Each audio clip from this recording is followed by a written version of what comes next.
It's often said, the eyes that never cry may hide a heart that bleeds in silence. Gather close, my children, you too, grown ones who think tears are weakness. Let me tell you of Nena, the nurse whose heart was kind but whose eyes were dry. Sunrise Kickup won the woman with healing hands. Long ago, in the red soil village of Ndioma, there lived a young woman named Nena, whose hands could do wonders. When fevers burned, her touch cooled. When wounds festered, her herbs sealed them like magic. When infants wailed, her song lulled them to calm. People came from far and near to see her, the woman who healed without fear, who walked day and night beside the sick.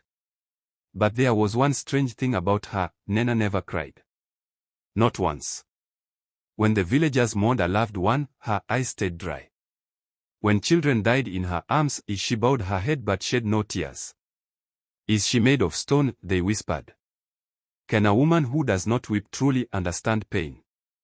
Yet, no one could deny her kindness. She worked when others slept, and smiled when others cursed fate.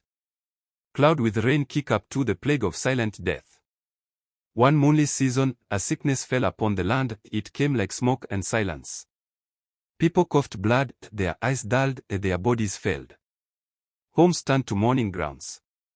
Nena fought like a warrior, mixing herbs, binding wounds, whispering prayers. But the sickness moved faster than hope. She lost patient after patient, and still her face did not bend. When her closest patient, a small boy named Obi, breathed his last, the villagers gathered around her. They waited for her to weep. But Nena only covered the child gently and said, "Rest now, my little one. The ancestors will hold you."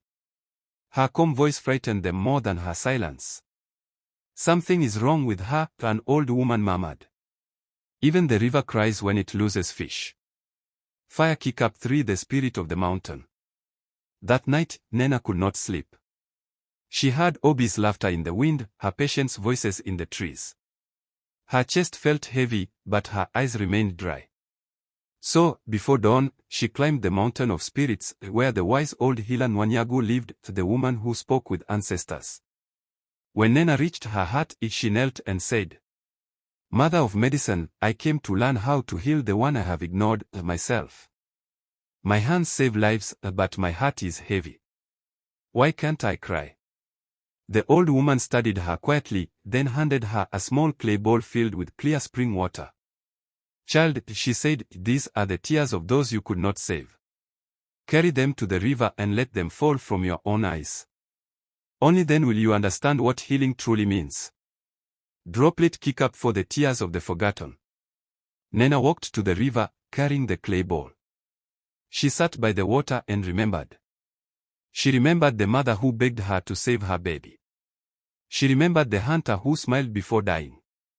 She remembered the laughter, the hope, the faces that trusted her hands.